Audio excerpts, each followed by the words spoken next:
Assalamualaikum warahmatullahi wabarakatuh. Selamat siang kepada Bapak Arif Bowo Prayoga Kasmo, SEMM PhD, selaku dosen pengampu mata kuliah Manajemen Strategi kami dan juga teman-teman sekalian yang mendengarkan.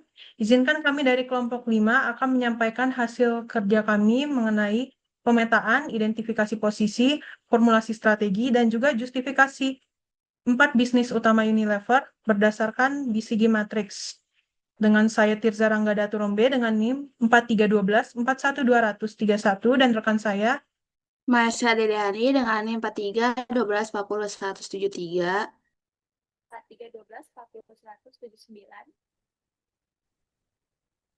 Saya Olivia Srimadu dengan NIM 431240 195. Baik, pertama-tama kita akan membahas mengenai 4 unit bisnis utama dari Unilever. Unilever telah memiliki 4 unit bisnis utama setelah restrukturisasi Kompas Organization di tahun 2022. Setiap unit bisnis dari Unilever dinilai berdasarkan pangsa pasar atau yang biasa disebut market share dan tingkat pertumbuhan pasarnya. Dan di sini kita menilai berdasarkan turnover di tahun 2024. Lalu kemudian kita memetakan kuadran BCG matriksnya. Pertama-tama, yang mendapat kuadran star adalah beauty and well-being, karena pangsa pasarnya yang tinggi dan pertumbuhan pasarnya yang juga tinggi, dan turnovernya yang mencapai 13,2 miliar euro, sehingga dia mendapat posisi star. Kemudian ada personal care mendapat kuadran cash cow karena memiliki pangsa pasar yang tinggi dan juga pertumbuhan yang pasar yang rendah, dan dinilai berdasarkan turnover di tahun 2024 yaitu 13,6 miliar euro. Lalu ada home care yang menempati posisi question mark karena pangsa pasarnya yang rendah dan juga pertumbuhan pasarnya tinggi. Dan turnovernya itu 12,4 miliar euro di tahun 2024. Lalu yang terakhir ada kuadran dog yang ditempati oleh foods atau nutrition karena pangsa pasarnya yang rendah dan juga pertumbuhan pasarnya yang rendah, yaitu mencapai 11,9 miliar euro di tahun 2024. Kemudian berdasarkan apa yang telah saya jelaskan, maka pemetaannya adalah seperti ini. Semakin naik eh, semakin naik pertumbuhan ekonominya, maka pertumbuhan ekonominya semakin tinggi. Terlihat di PPT berikut, seperti yang di STAR itu pertumbuhan ekonominya tinggi, baru pangsa pasarnya juga tinggi.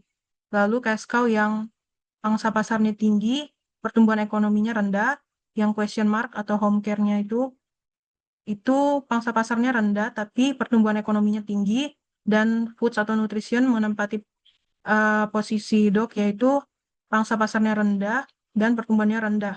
Ringkasan posisinya adalah beauty and well-being-nya itu pasar premiumnya tumbuh pesat, pangsanya juga kuat. Yang personal care itu di cash cow, pangsa pasarnya terbesar dan mulai memasuki yang pasar yang matang atau pasar yang bertumbuh dengan pesat. Lalu ada home care di question mark, itu pasar higienisnya tumbuh dan pangsanya itu masih relatif kecil, dan juga di foods and nutrition atau F&B itu kompetitif tapi stagnan, cenderung stagnan atau kadang bisa relatif rendah. Selanjutnya akan dijelaskan oleh rekan saya. Selanjutnya ada identifikasi posisi dan karakteristik utama. Pada posisi pertama ada beauty dan well-being menempati star. Unit beauty dan well-being berada pada posisi star karena memiliki pangsa pasar dan pertumbuhan pasar yang sama-sama tinggi. Unit ini menjadi salah satu pendorong pertumbuhan Unilever sehingga perlu terus didukung melalui investasi dan inovasi. Yang kedua ada personal care menempati posisi cash cow. Personal care ini berada pada posisi cash cow karena memiliki pangsa pasar yang sangat kuat, tetapi pertumbuhan pasarnya relatif stabil. Unit ini menjadi sumber pendapatan utama yang menghasilkan arus kas untuk mengenai. Yang ketiga ada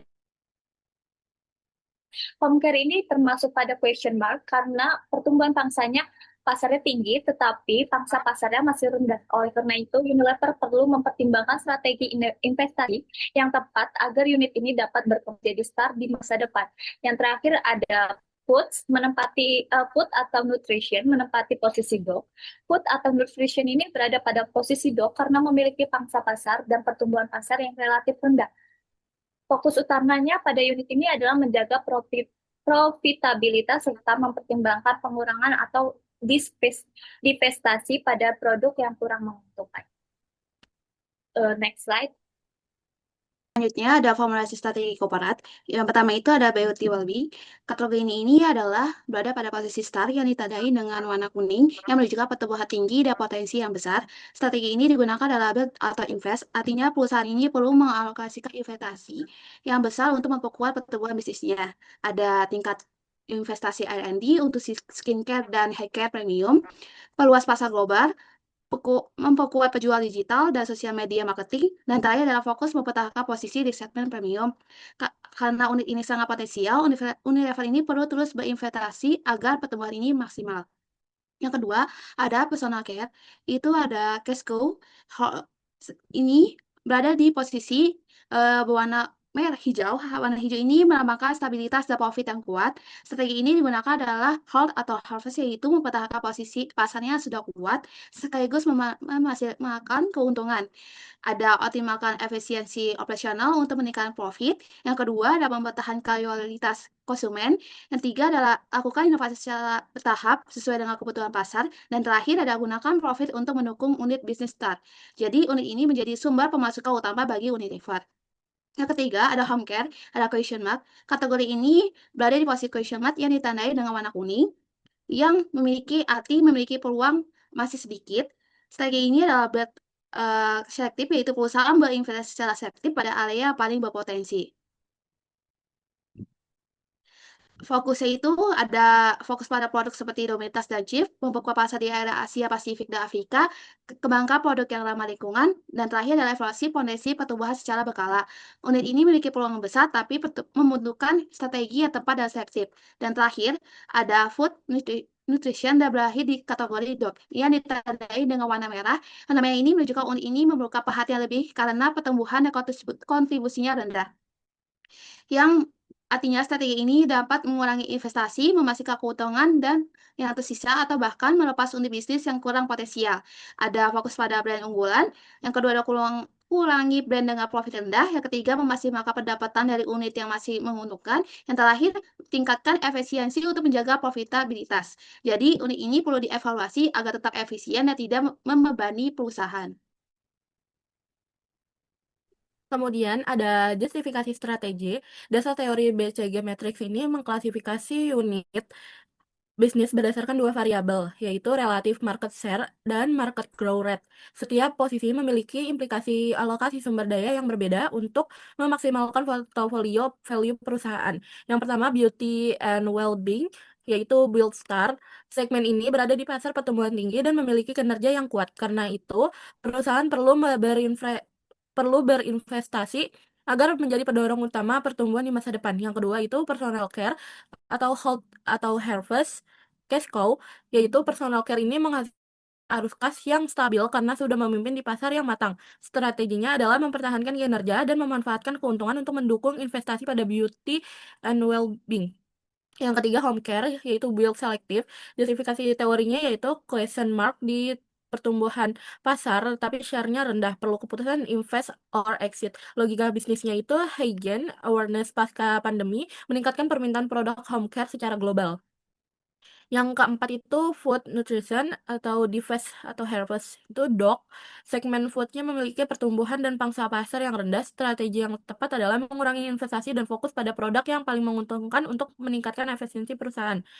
Melalui strategi ini, perusahaan dapat mengalokasikan sumber daya secara lebih efektif dan berinvestasi pada bisnis yang memiliki potensi tumbuh, mempertahankan bisnis yang menghasilkan keuntungan, dan mengurangi investasi pada bisnis yang kurang menguntungkan. Lalu, rekomendasi strategi portofolio Unilever berdasarkan analisis BCG Matrix, Unilever sebaiknya memprioritaskan investasi pada beauty and well-being karena memiliki potensi pertumbuhan paling tinggi. Personal care perlu dipertahankan sebagai arus kas utama perusahaan. Lalu pada home care, investasi dilakukan secara selektif pada segmen yang memiliki prospek terbaik. Sementara itu untuk foods atau nutrition, perusahaan dapat fokus pada merek yang paling kuat dan juga mempertimbangkan divestasi pada lini bisnis yang kurang menguntungkan. Sekian atas presentasi yang telah kami sampaikan. Kurang lebihnya mohon maaf. Jika ada yang ingin ditanyakan atau ingin memberi pendapat atau tanggapan, bisa melalui kolom komentar yang telah kami sediakan. Kurang lebihnya mohon maaf. Wassalamualaikum warahmatullahi wabarakatuh.